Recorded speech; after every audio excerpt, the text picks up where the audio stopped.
Satu hari ketika seorang ulama besar bernama Al-Imam Al-Faqih Abu Lais tengah berjalan-jalan di dekat kota Basrah, berkelumpulah sekelompok orang di dekat beliau. Mereka datang mengajukan satu pertanyaan. Imam, kami ingin bertanya. Di dalam Al-Quran itu Allah Subhanahu wa ta'ala menjelaskan, Ud'uni astajib lakum. Berdoalah kepadaku, aku akan jawab doamu. Mintalah kepadaku, aku kabulkan permintaanmu. Itu dan begitu janji Allah di dalam Al-Quran. Kami, kata orang-orang tadi, sudah lama berdoa kepada Allah. Tapi kenapa sampai sekarang doa kami ini belum dikabulkan? Katanya, Ud'uni astajib lakum. Kalau kamu berdoa, aku jawab, aku penuhi, aku kabulkan doamu. Itu janji Allah. Kami sudah lama berdoa pagi, sore, siang, malam. Nyatanya sampai sekarang doa kami belum dikabul-kabulkan. Ini bagaimana? Apa ayat Quran salah? Apa Tuhan lagi lempengan gak denger?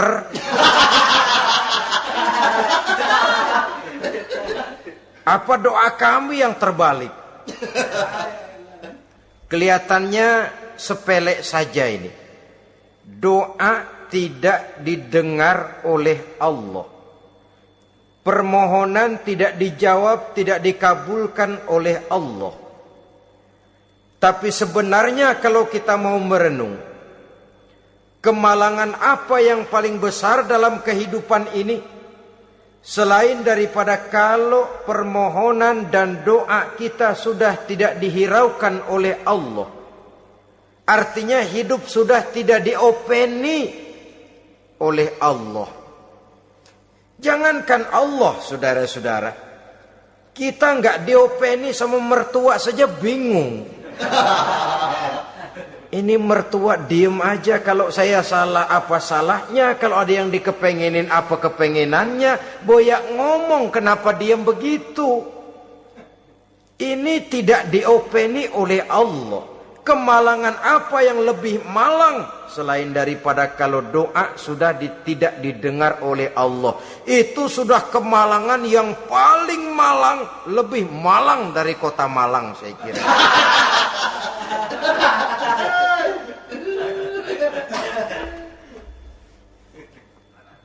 Menghadapi pertanyaan ini, Imam Al-Faqih Abu Lais senyum. Lalu beliau berkata, tuan-tuan, tahu kenapa doa tuan-tuan tidak dijawab, permohonan tidak dikabulkan, Allah sudah tidak memperdulikan tuan-tuan ini? Kami tidak tahu, Imam, maka kami bertanya. Begini, hati tuan-tuan itu mati. Dari hati yang mati, channel tidak nyambung kepada Allah. Dari channel yang putus tidak ada getaran strom, bagaimana akan timbul gejala? Hatimu mati, jadi pantas kalau doa tidak dikabulkan, permohonan tidak dipenuhi, doa tidak terjawab, hatimu mati. Saudara-saudara kaum muslimin, dari hati yang mati ini, getaran tidak akan sampai ke hadratullah azza wa jalla. Nah, ini juga satu penyakit yang kita sangat khawatirkan, yaitu apabila hati kita sudah mati selagi jasad masih hidup. Artinya, jadilah kita bangkai berjalan di hadapan Allah Subhanahu wa ta'ala. Sementara kita sangat disibukkan dengan menggali berbagai macam jenis obat penangkal penyakit zahir, dan kita kurang perhatian untuk mencari obat penangkal penyakit batin, yang kalau diserang penyakitnya menghancurkan kehidupan abadi di akhirat nanti. Perkembangan ilmu kedokteran nyata benar diikuti dengan perkembangan jenis-jenis penyakit. Makin maju ilmu kedokteran, makin modern penyakit. Ngerti juga rupanya itu penyakit. Dulu kita tidak kenal yang namanya AIDS. Kita tidak tahu yang namanya liver. Kita tidak kenal yang namanya stres. Paling yang banyak cika, masuk angin, dan sebagainya. Tapi baiklah, penyakit-penyakit batin yang menyebabkan hati menjadi mati, dan dari hati yang mati, doa tidak naik, tidak didengarkan oleh Allah Subhanahu wa ta'ala. Nah, kata orang-orang tadi, yang menyebabkan hati kami mati ini apa, Imam? Beliau menjawab, pertama, araftumullaha wa lam tu'tuhu haqqahu. Yang menyebabkan hatimu jadi mati, pertama, kamu kenal benar kepada Allah, tapi haknya untuk disembah, kewajibanmu untuk menyembah, tidak pernah kamu laksanakan. Bagaimana Allah tidak akan jauh dari kita kalau kita tidak akan mengadakan pendekatan kepadanya.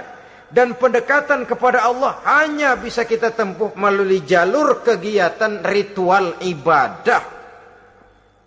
Allah akan terlalu jauh apabila kita hanya membicarakannya lewat filsafat dan renungan yang mendalam.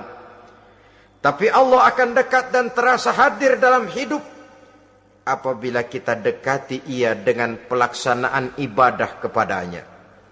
Kamu kenal Allah, tapi hakmu untuk menyembah, kewajibanmu untuk menyembah, haknya untuk disembah, tidak pernah kamu laksanakan. Kalau soal Allah kita kenal bukan main. Bahkan tidak hanya kita mengajarkan kenal juga kepada anak-anak kita.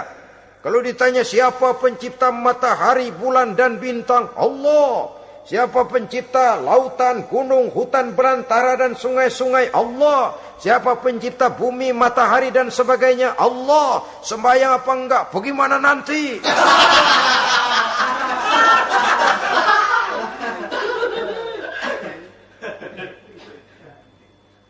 Tanpa pendekatan, Allah akan jauh.